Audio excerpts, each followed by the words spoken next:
Part 1. You will hear a woman and a man talking about their work at a library. First, you have some time to look at questions 1 to 5.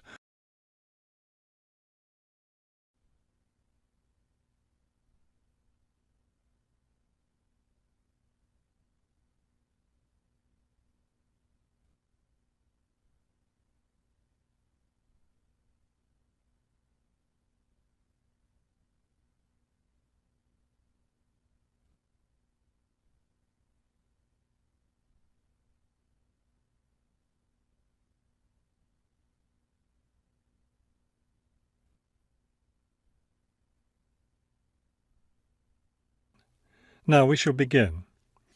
You should answer the questions as you listen, because you will not hear the recording a second time. Listen carefully and answer questions 1 to 5. Hello, I'm Mrs. Phillips, the head librarian.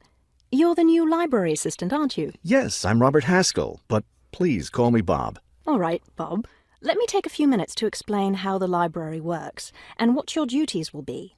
First, the library opens at 8:30 in the morning, so naturally we expect you to be here and ready to work by then. Of course. And you can go home at 4:30 when the library closes.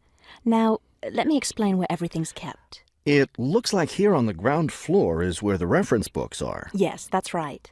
Up on the second floor is where the adult collection is, both fiction and non-fiction. And the children's books are there too, aren't they? I thought I saw them in the room by the stairway. No, those are magazines and newspapers for adults.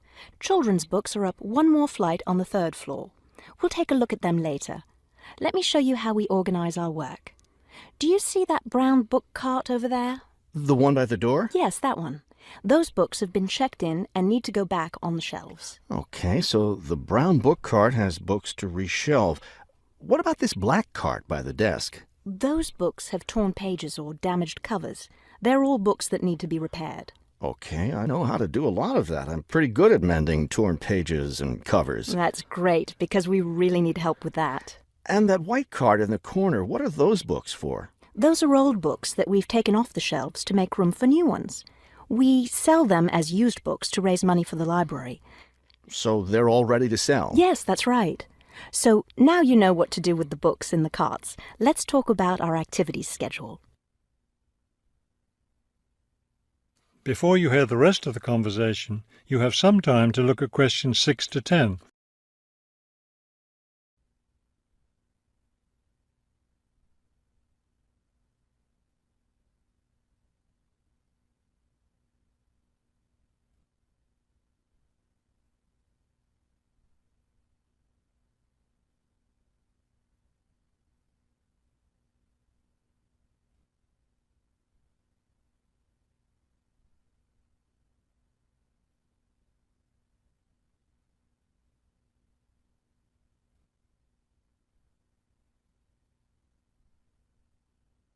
Now listen and answer questions 6 to 10. I understand this library has a number of interesting activities every week. Yes, our activities are quite popular. The most popular one is story time for the children. Do a lot of children show up for that? Yes, a good many. It takes place in the children's room on Thursday mornings at 11. Isn't there a family movie night too? Yes, but it's not at night anymore. We used to have family movies on Fridays when the library is open until 9, but now we have a different activity at that time, so we had to switch family movies to the weekend, Saturday afternoon. How much do you charge for the movies? They're all free. The movie always starts at 2:30 in the reference room, but you don't have to worry about that since you don't work on weekends. And what takes place on Friday evenings? We've just started a weekly lecture series. We have a different speaker every week, and the lectures cover all different kinds of topics. That sounds like something I'd be interested in attending. Good, because we'll need your help with that. You'll be working Friday evenings, and one of your duties will be to set up the meeting room on the first floor for the lecture. What time will you need that done? Let's say by 6:15. The lecture starts at 6:30, and the room needs to be ready well ahead of time. A lot of people arrive early. Maybe I should have the room ready by 6? That wouldn't be a bad idea. Okay, why don't I take you upstairs and show you the rest of the collection? That is the end of part 1. You now have half a minute to check your answers.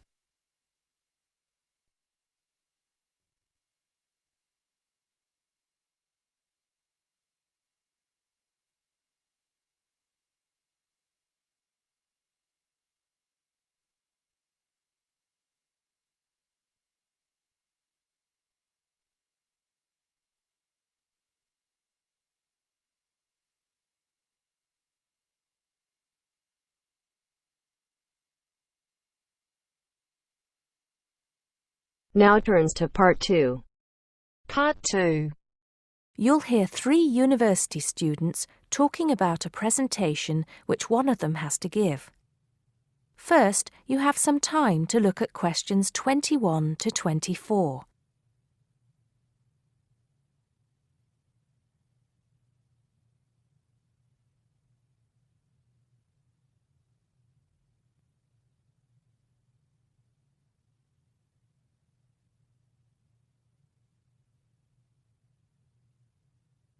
First, look at questions 11 to 14.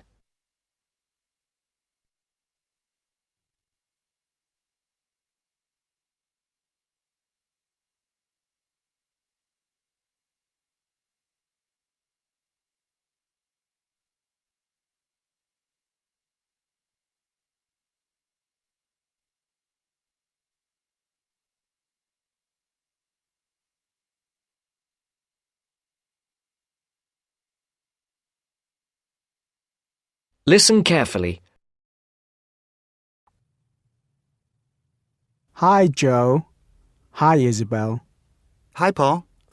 Oh, hi, Paul.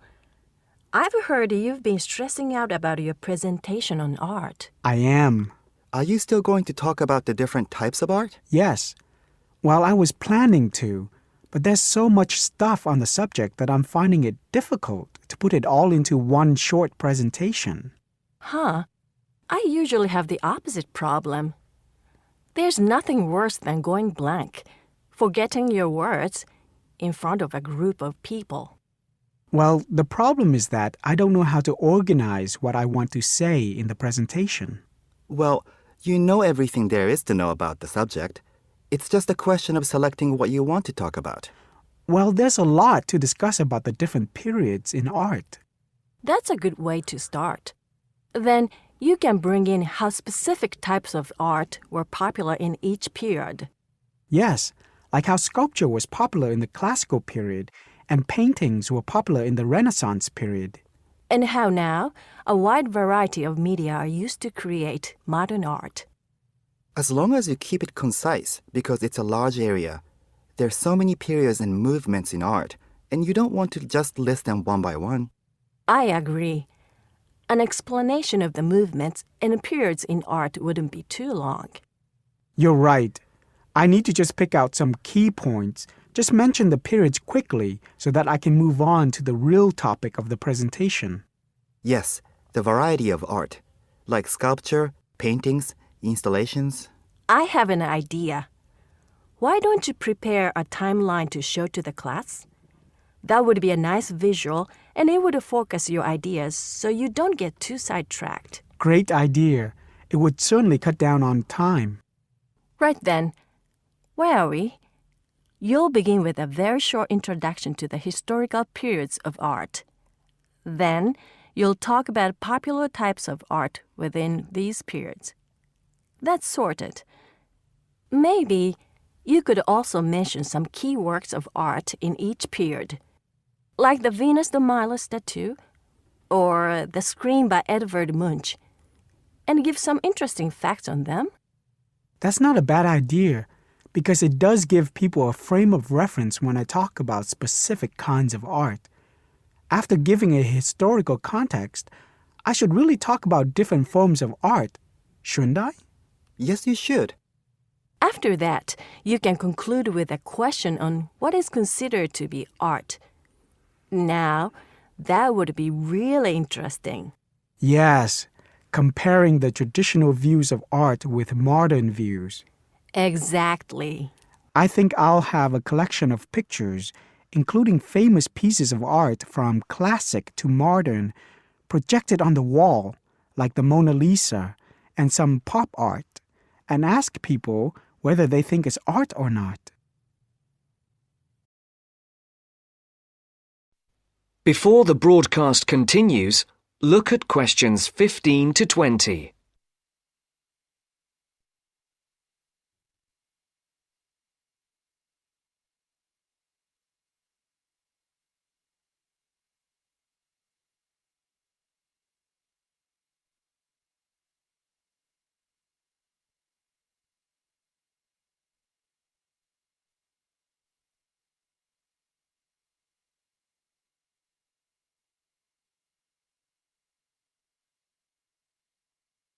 You will now listen to the second part of the talk. Showing some famous works and asking people what art is would certainly lead to discussion in the room. People's appreciation of art is so subjective, and it comes down to taste. That's what I'm hoping for, some disagreement to liven up the presentation. And you could stick in some really controversial ones like graffiti and modern art installations in between pieces of art that are universally accepted, like the work of the Renaissance painters. Sounds good to me. I have to say, I really don't understand some modern art myself. There was one recently that was just a pile of rubbish. It doesn't require much skill to create, does it? And what does it mean? There's no point to it. Actually, Joe, I like some modern art. It makes you look at the world in a different way. Artists now have the freedom to express themselves completely. Yes, but there is an idea now that anything can be art. I've heard of paintings being sold for large sums of money, which have been done by small children and animals. Now that's ridiculous.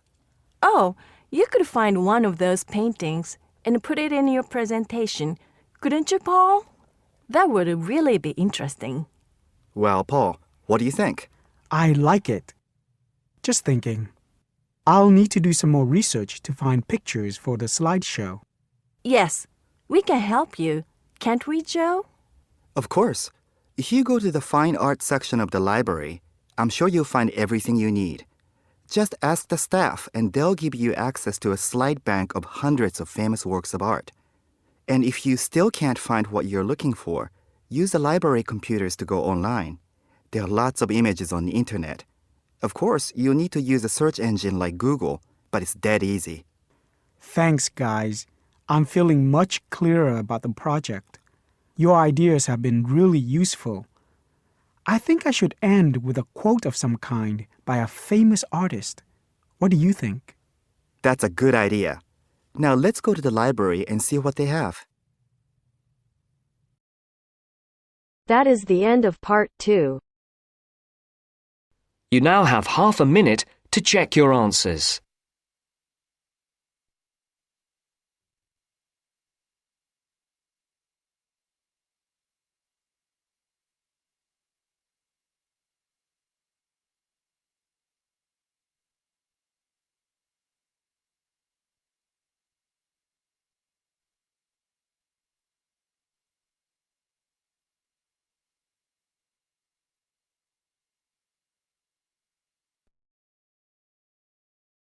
Now turns to part 3.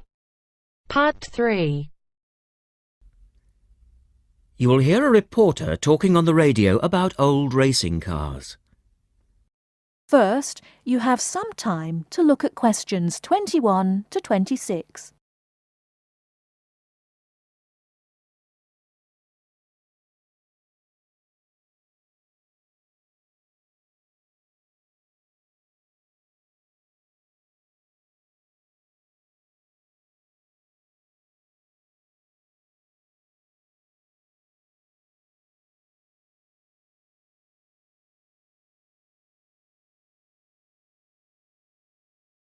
Now listen carefully and answer questions 21 to 26. The Goodwood Museum is currently celebrating some of the most extravagant types of car design in its Festival of Speed. Here's our reporter, Vincent Freed, who's on site to tell us about some of the cars on display. Well, here I am, standing in front of one of the most prestigious cars ever built, the Duesenberg. A fantastically expensive, luxurious car built in the early part of the 20th century and bearing all the glamorous qualities of the Jazz Age. How many were there? Well, only 473 Duesenberg J-types were ever built, and the model here is one of the rarest. Each had a short 125-inch chassis or framework, and the body was always in the form of an open two-seater. The technology behind the car's 6.9-litre engine was extraordinary. It featured capsules of mercury in the engines to absorb vibration and provide an incredibly smooth ride. In fact, these cars offered unparalleled performance. In an age when 160 kilometers per hour was considered very fast, the Duesenberg promised a top speed of 180 kilometers per hour and could do 140 kilometers per hour in second gear. Duesenberg, who designed the car, sold it as a frame and engine. This was typical of the age again, and many prestige manufacturers such as Rolls-Royce did exactly the same. Owners able to afford the hefty $9,000 price tag for the basic car would then commission a coachwork company to build a body tailored to their own individual requirements. The Duesenberg's great attraction for the driver was its instrument panel, which offered all the usual features, but also several others, including a stopwatch. It was the Duesenberg's technology that lay behind its success as a racing car, and they dominated the American racing scene in the 1920s, winning the Indianapolis Grand Prix in 1924, 25, and 27. Before you hear the rest of the talk, you have some time to look at questions 27 to 30.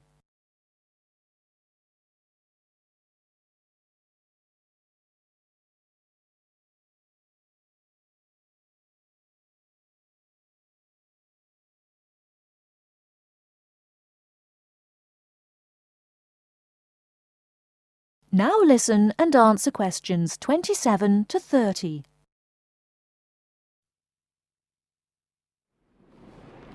On to another celebrity, the 1922 Leia Helica. Only 30 of these French propeller cars were built, and the model here at Goodwood, which was the fourth to be made, is thought to be the only surviving example still capable of running. The brains behind this car was Marcel Leia, who was an aviation pioneer first and foremost, and the influence of flying is quite apparent in the car. The Leia very strongly resembles a light aircraft with its front propeller, but in this case, it's minus any wings, of course. It's quite odd to think that this car was whirring through France just as the Duesenberg was blasting down roads at 160 kilometers per hour across the Atlantic.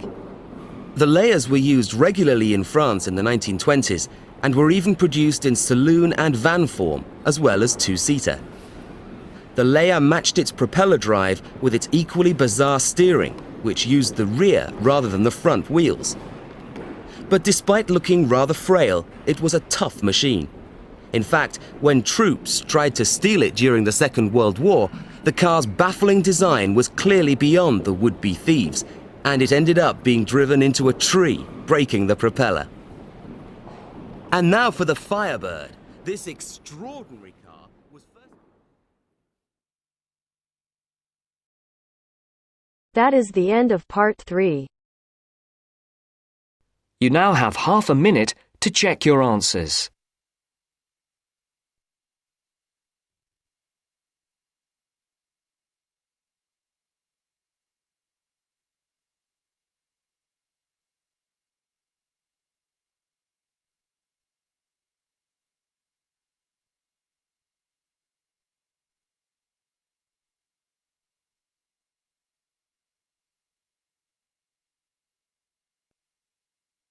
Now turns to part 4.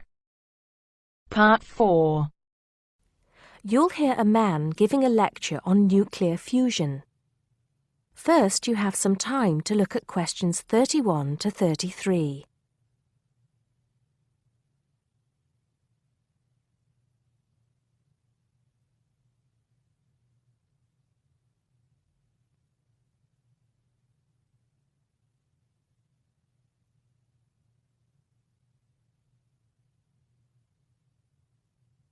Now listen carefully and answer questions 31 to 33. I'd like to start by thanking so many of you for attending this, my first public lecture at this magnificent university. I'm going to be talking to you today about nuclear fusion. Before I proceed further, I would like to apologize on behalf of some of our newspapers for the sensationalist and hopelessly inaccurate articles that have been published on the subject over the years. I must confess that my own interest in the subject was actually stimulated by an article published more than 50 years ago in a popular Sunday tabloid with the impressive title, Power from the Sea. Today, most people would probably interpret such a title as an introduction to a discussion on the latest developments in renewable energy sources, such as wave technology or generating electricity from tidal flows. But back then, little, if any, progress had been made in these fields since the invention of the water wheel. As I recall, following coverage of the opening of the world's first commercial nuclear power station, more than 50 years ago now, at Calder Hall in 1956, the article promised that we would have limitless, almost free electricity within 10 years.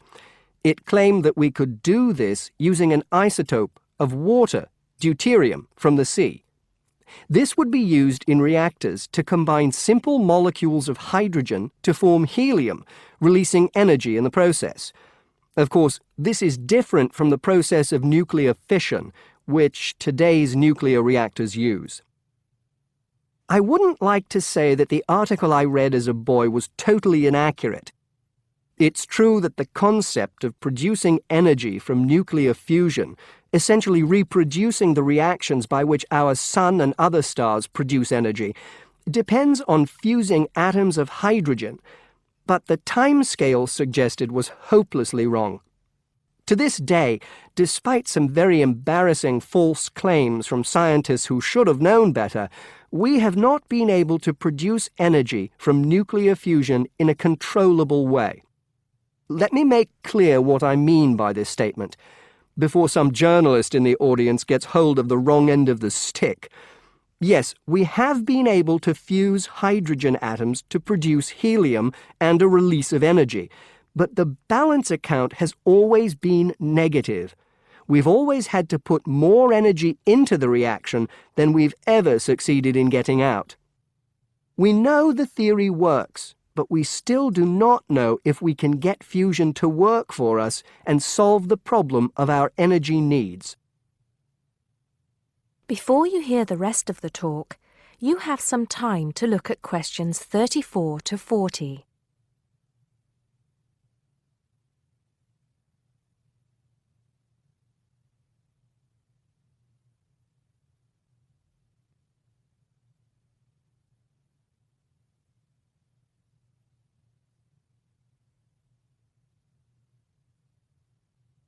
Now listen and answer questions 34 to 40.